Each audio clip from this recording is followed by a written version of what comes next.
For years, a war has raged between the humanoid species blessed by the god of light and the demons of the god of darkness, and after a long and deadly battle, a group of heroes have finally made it to the Demon Lord's castle to put a stop to this. However, along the way, there were several casualties, and right outside the throne room, the team is attacked by a demon baddie. Theron tells Kyle and Urza to go on without him while he handles the demon on his own. So they continue moving, but they both know Theron isn't making it out of that alive. They make their way into the throne room, but all of a sudden, Kyle is attacked by several spheres of dark matter from above. He is able to block a few of them, but he can't handle this many, so the mage, Urza, jumps in front of him to block the shot, but in the process, she is completely disintegrated. After Urza's death, the Demon Lord finally shows himself because he is ready to battle Kyle to the death, and the hero is so enraged that he charges in head first without thinking. The Demon Lord launches more dark matter blasts at Kyle, and luckily he manages to duck behind a pillar to avoid getting hit, but after seeing what the attack did, he is starting to get worried. The attack the Demon Lord used is called Elimination, an unblockable high-level spell that destroys everything it comes into contact with.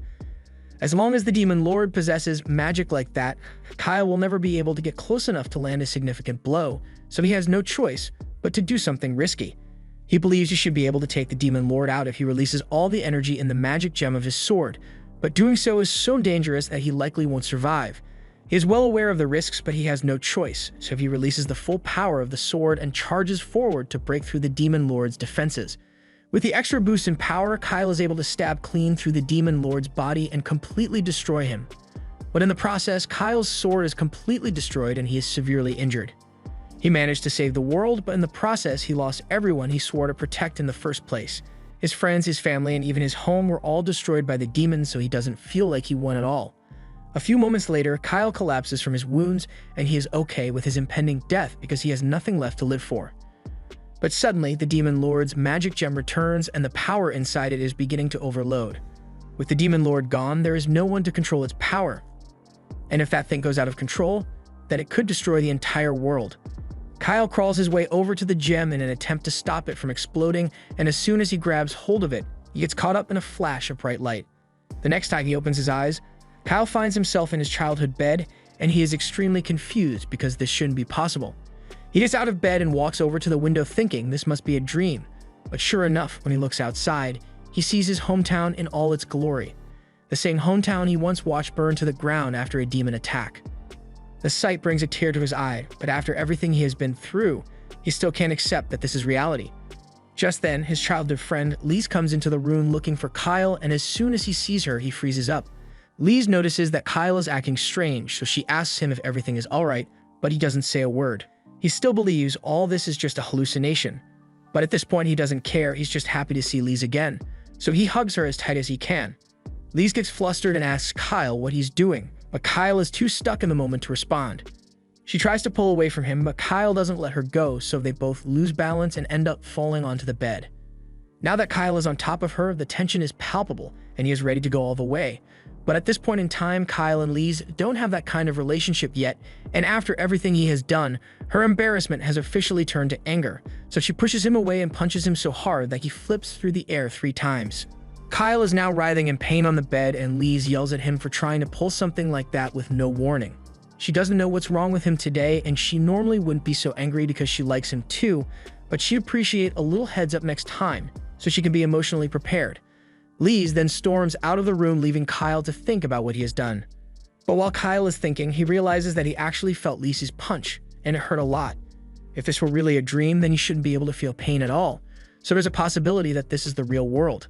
Kyle then gets up to lift the sheets off, and to his surprise, he sees the Demon Lord's magic gem lying there, so he now knows for certain that this is the real world. He walks over to the mirror to take a proper look at himself, and he realizes he looks a lot younger than he did before. On top of that, he clearly remembers suffering several fatal injuries after the battle with the Demon Lord, yet now his body is perfectly healthy. Furthermore, his hometown is back to normal, and Lise is alive, so he comes to the conclusion that he must have returned to the past somehow, and the only clue he has in regards to the cause is this magic gem. He knows the Demon Lord's magic power was immense, but even then, a spell that allows you to return to the past should be impossible to create. Just then, Kyle's stomach growls because he hasn't eaten yet, so he heads downstairs to get some food. When he walks into the kitchen, he is surprised to find a full meal laid out for him, and he realizes that Lise must have made it for him before she left. He remembers how Lise would often come over to cook for him since he and his mom never had the time, and he is very grateful for her help. He sits down and pulls out a bowl to taste the food, and he absolutely loves it. It has been years since he has gotten to eat proper food since on the battlefield. He had to survive off calorie rations in the middle of nowhere. A few minutes later, Theron comes downstairs because he's hungry too, but once he sees all the empty plates in front of Kyle, he realizes he was too late. Kyle even finished the entire pot of stew too, and while Theron is complaining about all the food being gone, Kyle thinks about how absurd this whole thing is. Up until a moment ago, the two of them were fighting alongside one another against the Demon Lord, but he ended up sacrificing himself so Kyle could finish their mission. Theron notices Kyle staring at him, so he turns around and asks him if something is wrong. Kyle snaps out of it and says he's alright, but he still doesn't know how far into the past this is, so he asks Theron what year this is. Theron is a little confused since that's an odd question to ask, but he tells Kyle that today is the 24th of May in the year 2823. Kyle can't believe what he just heard, so he asks Theron if he's sure that's today's date, and Theron tells him he is serious. Today happens to be Kyle's birthday, so Theron says he will forgive him for finishing all the food, but he is still starving, so he plans to go get something to eat from Lise. Although, he's probably going to have to get down on his knees and beg before she'll agree to feed him. Something like this is pretty normal for Theron since there's no such thing as pride when it comes to food for him. But while he's doing that, Kyle stays in the kitchen because he has to put some serious thought into his next move. If he really has returned to the past, then he's going to need to talk to his mom about this. He heads out to the shed and goes down into the library to find his mom, and when he finally spots her, he's happy to see her again, but he can't get the image of her brutal death in the future out of his mind. His mom is surprised to see him because Kyle never comes down into the library at night, but he points out that it's already morning, so she must have spent the entire night reading without realizing it. She apologizes for spending so much time down here, but that's not why Kyle came. He tells her he actually has a question about magic theory, and as one of the few archmages in the country, he figured she'd be the best person to ask. His mom says she'll gladly listen to his question, so Kyle asks her if there are any spells in the world that can send a person back in time. Kyle's mom answers, saying spells like that do exist, and he is surprised because he has never heard of a time spell before. His mother goes on to explain that not much is known about time magic, and while they know it exists, no one would be able to use it. The reason the spell can't be used is because it requires an unfathomable amount of magic power, so there isn't a mage in the world who could possibly pull it off. And even if the greatest mage in all of history were to attempt the spell with every ounce of magic in their body, they would barely be able to travel a single second back in time. Kyle asks if it would theoretically be possible to travel years back in time with the help of a magic item, and now that his mom thinks about it, using a magic item to store power would make time travel possible. But it would take over 1,000 years to store that much energy, so she doesn't think it would work. Kyle asks her if it'd be possible for someone to use the Forbidden Rite, but his mother is more concerned about how he knows of that spell in the first place. Kyle makes up an excuse and says he just read about it in a book and he'd never even dream of attempting it. His mom is relieved to hear that, but the reason she was so worried is because the Forbidden Rite is a spell that allows one to sacrifice life force in exchange for magical power, so it's very dangerous. But even if someone were crazy enough to use it, she still doesn't think it would be possible to use time travel magic effectively. You would need to sacrifice the lives of half of all the humanoids on the continent to pull something like that off, and as far as she knows, there's no one capable of such an atrocity. Besides, there's no catalyst in existence that's capable of storing that much magic power in the first place. But if an artifact like that does exist, then it'd probably be recorded in this book. Kyle's mom flips through the pages of the book, and once she finds what she's looking for, she shows it to Kyle. It's a section about the legendary divine dragon's heart. It is said that the ancient kingdom of Sarles was able to prosper for thousands of years thanks to the power stored inside the gem, but eventually the gem's power was depleted, leading the kingdom to ruin. Kyle's mom believes an artifact as powerful as the dragon heart would be able to store enough power to make time travel possible, but it's been missing for over 1,000 years, so it's possible that it has fallen into the hands of the demons by now. Kyle is starting to piece together what happened, as it's evident that the gem he got from the demon lord must have been the dragon's heart. Kyle's mom thinks it's nice that the two of them are spending time together again because she was worried he has been avoiding her. Kyle apologizes and says he wasn't doing it on purpose, but his mom isn't really mad about it. She's just happy that he came to see her today, and for some reason, she gets the feeling that Kyle is acting a little more mature than usual. Anyway, she remembers Lise saying she'd come over to cook for them today, so she asks Kyle if he wants to go upstairs to eat. But before she leaves, Kyle tells her he actually already ate all the food, and with that single sentence, all the motherly love she felt towards him vanishes for a split second. A moment later, she regains her composure and tells him it's alright since today is his birthday, but she's not going to get him a gift anymore. Talking to his mom was really helpful because Kyle got a lot of useful information from her. Like the fact that this thing is the Divine Dragon's heart and that the Demon Lord most likely pre-programmed the spell into it to send himself back in time. But Kyle still doesn't understand what the Demon Lord would want to go back in time for. Just then, Lise walks up to Kyle, and as soon as he notices her, he begins apologizing for what he did this morning. He tells her he only did it because of a bad nightmare he had, so Lise asks what kind of dream it was.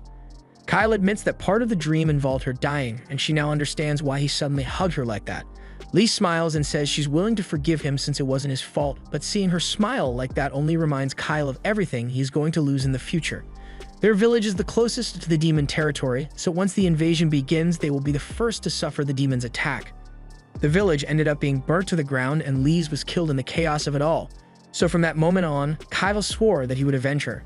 But now she's sitting right in front of him, as alive as ever. Lise asks Kyle if something is wrong since he suddenly got all quiet, but he is deep in thought because if he doesn't do something soon, then 3 years from now he is going to lose everyone he loves again. He refuses to let things end the same way, so no matter what it takes, he swears to himself that he will change the future and save everyone from their cruel fate.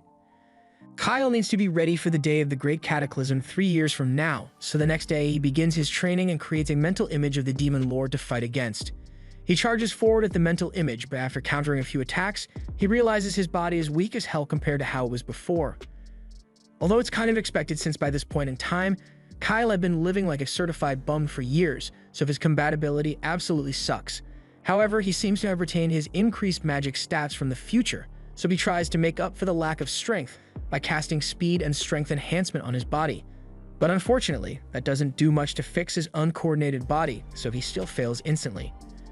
Kyle realizes that he needs to put in a lot of work to make his body strong enough to handle his magic power, so he is determined to continue his training. Meanwhile, Lise and Theron have been spying on him from the bushes, and from their perspective, Kyle has just been yelling and falling over by himself all morning, so they are starting to get seriously worried. Just then, Theron's mom, Layla, shows up, and she wants to know what the two of them are up to. They both explain that Kyle has been working really hard lately, which is weird since a few days ago, he couldn't care less about his training. Layla has no idea what caused such a drastic change in Kyle, but if she had to guess, she thinks he might be doing it for a girl he likes. Hearing that crushes Lisa's hopes since Kyle hasn't confessed to her or anything, so she assumes he must have fallen in love with someone else and proceeds to shake him out of anger, causing him to throw up. Lise realizes she took things too far, so to make up for shaking the vomit out of Kyle, she prepares his favorite meal for lunch. Kyle is still upset about being shaken like that for no reason, but he's willing to let it go since she apologized. Anyway, since everyone is here, Kyle tells them he has a question he'd like to ask. He wants to know the best way to force multiple nations to take action, and everyone is a bit confused since it's an odd question to ask at dinner, but his mom puts some thought into it, and there are a few ways he can force nations into action. One would be to get the kings on his side, or to become an influential figure like a priest or a hero, but if all else fails, he could always grow a mustache and commit war crimes to get the nation's attention. Kyle thanks his mom for the advice, but he needs to rally the nation's leaders within the next 2 years, and of all the options she has given, the only thing he can feasibly accomplish before then is to become a great hero. Kyle heads to his room and immediately starts reading every book available to plan out his path, and knowing what's coming in the future is really helpful here since he can confirm which legends are true. Just then, Theron comes in to see him, and he's amazed to see Kyle so focused on reading. He sits on the bed and asks if Kyle is really serious about becoming a hero since it's not exactly a job title that you can just apply for, but Kyle is already aware of that. Normally, someone would become a hero by slaying a demon king or something along those lines, but Kyle can't do that yet, so he needs to make preparations. It's a given that all heroes need to have incredible strength, but strength alone won't be enough to get the job done. To put it bluntly, Kyle says he needs to get a lot of money. That doesn't sound like a very heroic goal to Theron, but Kyle is completely serious. As a hero, he can't go around accepting rewards for his heroic deeds, but equipment and traveling costs are pretty expensive, so he's going to need a decent bit of money saved up if he's going to pull this off. Aside from that, he also plans to gain favor with as many influential people as possible to raise his notoriety, but this is starting to sound like Kyle is trying to become a politician instead of a hero. Aside from money and connections, Kyle also says he's going to need a lot of luck, because heroes need to show up at the right place and time when things go wrong. Theron is starting to get worried that Kyle might really be taking the mustache route, but Kyle assures him that he doesn't plan to create any problems just so he can save the day. But he won't deny that he plans to use underhanded tactics to achieve his goals. Theron really doesn't think a hero should be saying stuff like that, but while they're both here anyway, he asks Kyle why he wants to become a hero. He can tell that being a hero is more like a stepping stone towards an end goal for Kyle, so he wants to know what that end goal is. Kyle admits that he does have his reasons for wanting to be a hero, but he can't share that information right now, so Theron is just going to have to trust him on this. The next morning, Kyle talks to Layla and informs her that he will be going out on an adventure soon, and Layla thinks it's a good idea since it's important to go out and learn about the world. She asks Kyle if he has told his mom yet, and Kyle has already talked to her about it this morning, although he hasn't gotten a chance to talk to Lise yet. Since Kyle will be gone for a while, Layla tells him to take Theron with him. Kyle already intended to have Theron come along, so he thanks Layla for permitting him. But this is the first time Theron is hearing of any of this. After that, Kyle goes to talk to Lise and tells her he will be leaving in 2 days. She seems upset that he will be leaving, but she doesn't want to stop Kyle from reaching his goal, so she asks him where he is going. Kyle tells her that his first stop will be the royal capital, Malad, and once he gets what he needs from there, the real work begins. Lise suddenly says she has a favor to ask, but Kyle already knows what she's going to say, so he tells her he can't let her come with him. She asks him why she can't come even though Theron is going with him. She has been training hard with the Oracle Warriors, so she assures him that she won't be a liability. Kyle says he just wants to be sure that she's in a safe place, and Lise is about to argue, but before she can say another word, Kyle kisses her and says that when he returns, she will be the first person he visits, so he just needs her to have some faith in him. Lise was so flustered by the kiss that she can't argue anymore, so instead she tells Kyle that as long as he promises he won't do anything reckless out there, she is willing to wait for him. The next day, Kyle needs to go shopping for supplies for his trip, so he asks Lise to come with him, but while they are both in town, Lise spots an elf over by one of the stalls. Lise is intrigued because it's unusual to see an elf in this part of the country, but Kyle is even more intrigued because this isn't just any elf, it's Urza. Kyle recalls all the time he spent with Urza in the future and how she loved him so much that she told him her true name, which is a really big deal among elves. He is so stunned by the sight of her that he accidentally blurts out her name, Exis, but he probably shouldn't have done that since in this time, Urza has no idea who he is, so the fact that a random human knows her true name puts her on edge, and she's about to draw her sword on Kyle. Kyle doesn't want Urza to make a scene, so he grabs her arm and tries to get her to calm down, but nothing is working, so he's forced to use her true name to put her to sleep. Urza then falls into Kyle's arms, and that takes care of one problem, but now Kyle has to deal with Lise, who saw the whole thing. Kyle says he has a perfectly good explanation for this, but I mean, from Lise's perspective, he just walked up to a pretty elf girl, put her asleep in the middle of the street, and is now probably going to kidnap her, so he can't really talk his way out of this. After taking Urza back to his house, he tries convincing her that she imagined him saying her true name, but she isn't dumb enough to fall for that. She knows she heard him say it, but the only people who are supposed to know her true name are her parents, so she demands to know where Kyle learned it. Kyle can't exactly explain that 4 years from now, he and Urza become lovers, and she eventually tells him her true name, and even if he did, there's no way she would believe him. Urza threatens to kill Kyle to make sure he doesn't tell anyone her true name, but Kyle asks her to please wait because he will explain everything to her eventually. Urza can't believe Kyle is asking her to trust him with something as important as her true name, so Kyle offers an alternative. He says he is willing to perform an application of the contract with Urza to prevent him from using her true name for evil. Contracts like these are usually formed between humans and spirits, but in special cases, they can be used to bind two people together. The terms of this contract will be that Kyle isn't allowed to reveal Urza's true name to anyone or use it for evil purposes, and if he breaks the terms at any point, then he will immediately die a painful death. Urza is surprised that Kyle is willing to stake his life on this, so she decides to trust him for now, but she currently isn't able to form the contract since she would need a full moon for that, and the next full moon is in 3 weeks, so she says she'll have to stay in town to keep an eye on Kyle until then. However, Kyle tells her that he's actually leaving town tomorrow, so Urza is forced to join him on his journey since she can't risk letting him out of her sight. The next day, everyone has packed their stuff, and they are about to set out, so Kyle says goodbye to his mom. Lise is also going to be joining Kyle now because she doesn't trust him enough to let him travel alone with Urza after how weird he started acting when he first saw her. The group eventually begins their journey, and Theron almost immediately starts flirting with Urza since he wasn't expecting such a pretty girl to randomly join their party. However, Urza insists that she isn't a part of their party, she's just coming along because she has to stay near Kyle until they've formed their contract. But no one was actually listening to her. Anyway, with Urza and their party, Kyle says they don't need to head to the royal capital right away anymore. Instead, they are headed for the Sumgard Mountains to find the Magic Queen's labyrinth. Theron doesn't think it's worth going since they've all heard the legends and that labyrinth is so large that they'll never be able to find the treasure in there. Kyle assures them that they don't have to worry about that because he has prepared a detailed map to lead them through the labyrinth. Kyle made the map using the memories of his adventure through the labyrinth in the future. But since the labyrinth is still uncharted territory at this point in time, the others find it hard to believe that Kyle managed to get his hands on a genuine map, so they think he got scammed. Urza feels kind of bad for Kyle, so she makes up something about the paper being 1,000 years old magic tree paper to make it sound more genuine. Kyle most definitely got that paper from some random book in the library, so he knows Urza is just BSing, but the others don't know that, and they trust Urza's word a lot more than Kyle's, so they immediately believe that the map is real. But even with the map, the labyrinth is still so big that it will take them ages to get to the treasure. However, Kyle has already thought of a solution for that as well, so he tells everyone they are going to dig a tunnel. They begin preparations on the tunnel right away, and with this, they should be able to avoid all the deadly saw traps laid out across the labyrinth. They've even got Urza helping out with an earth spirit to reinforce the tunnel, so it doesn't collapse, and she seems really motivated for some reason, so she urges Kyle and Theron to work even harder. After a long day of digging, everyone heads back to camp where Lise has prepared a delicious meal for them. Everyone loves the food, so Lise tells them they can have as much as they like. After all, she had a lot of ingredients to work with. Urza asks Lise if she was the one who caught the bear because she didn't think Lise was proficient with weapons. But Lise never said she used a weapon, she just beat the bear to death with her bare hands, something that's completely normal for her.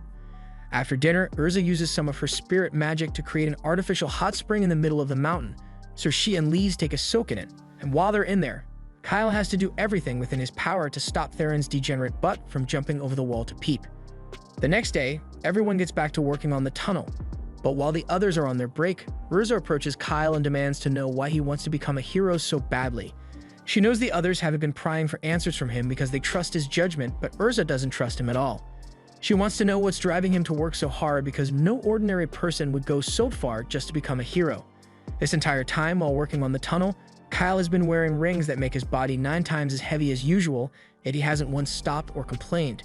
She asks if his reasons for doing all this have anything to do with how he knows her true name, but before Urza could get a response, Kyle's shovel strikes the wall of the treasure vault, so he cuts Urza off and asks her to go get the others. Once everyone has arrived, Kyle kicks down the wall and they are greeted by a massive pile of treasure.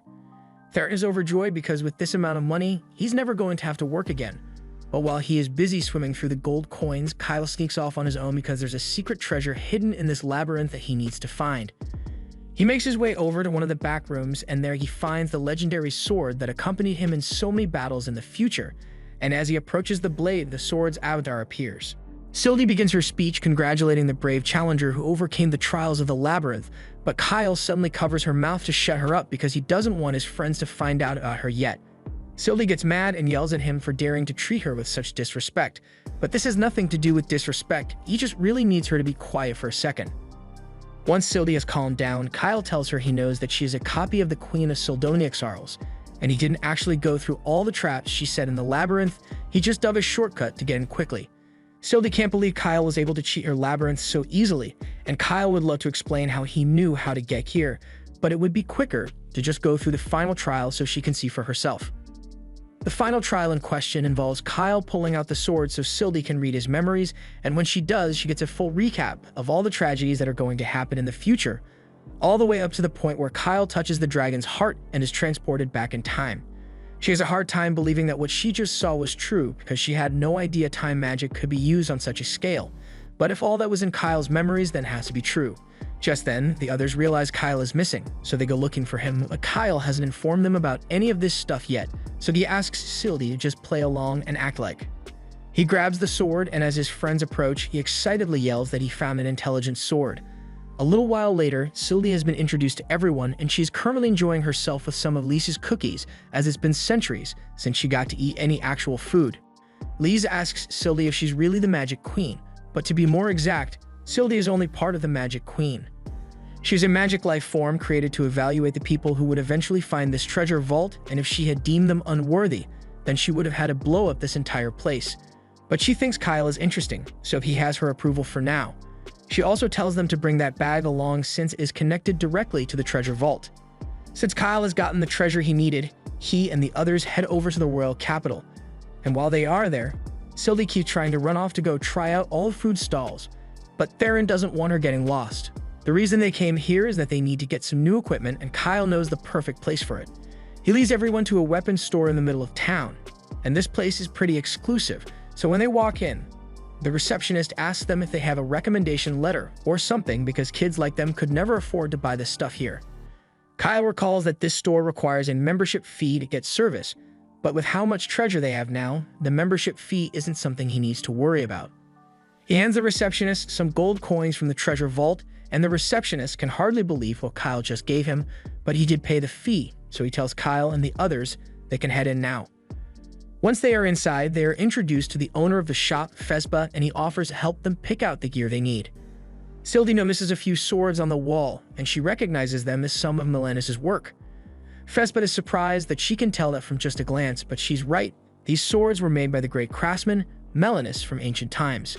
However, Sylvie has actually met Melanis before, and his work wasn't the best, but he threw a tantrum every time she criticized him.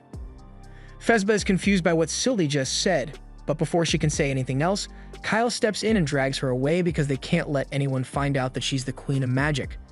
Anyway, Fespa begins showing everyone around the shop, and for Kyle, he suggests this set of dragon-scale armor, handcrafted by dozens of underpaid workers and loaded to the gills with resistance magic.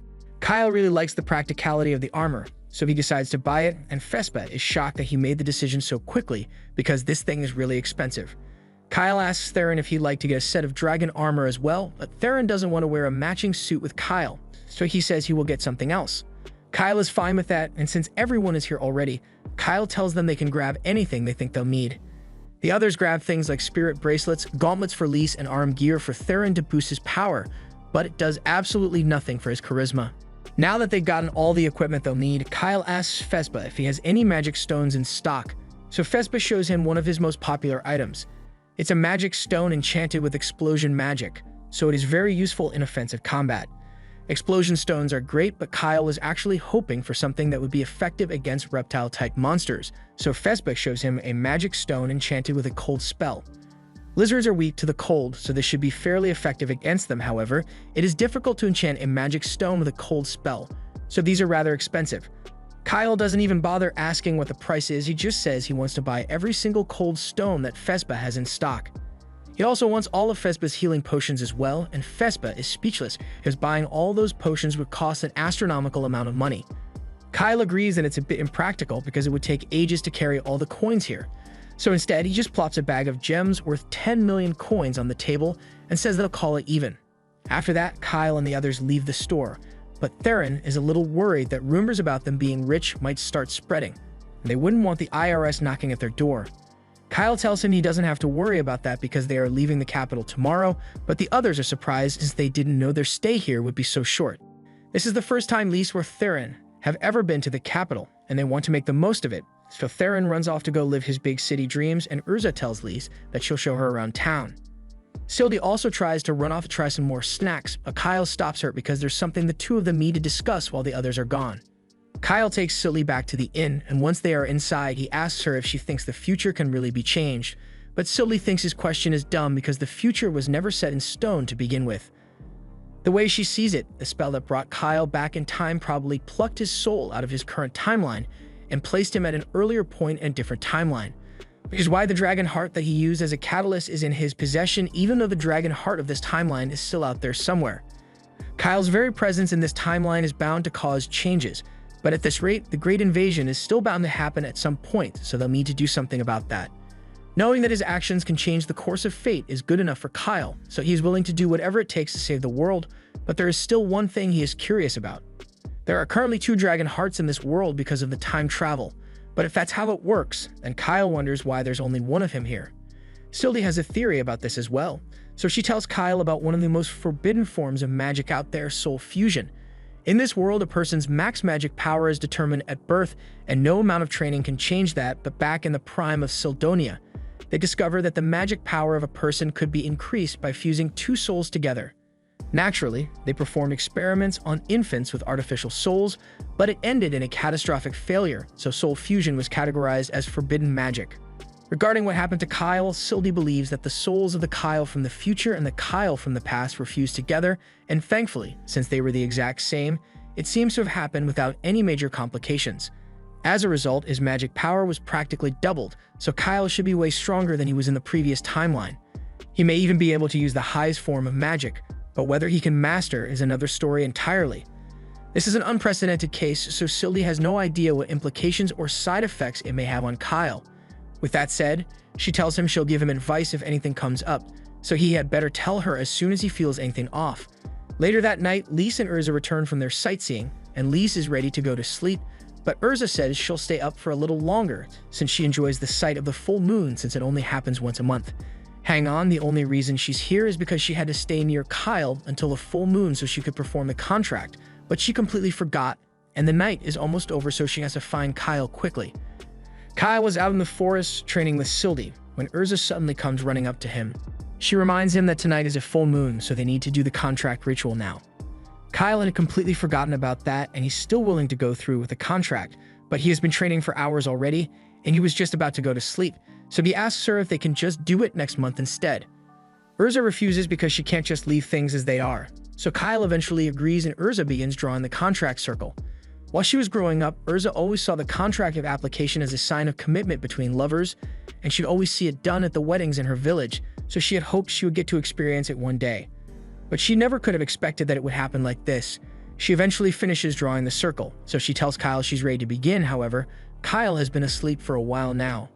Urza yells at him to get up already because they need to get this done before the night ends, so Kyle wakes up and the two of them stand in the middle of the circle.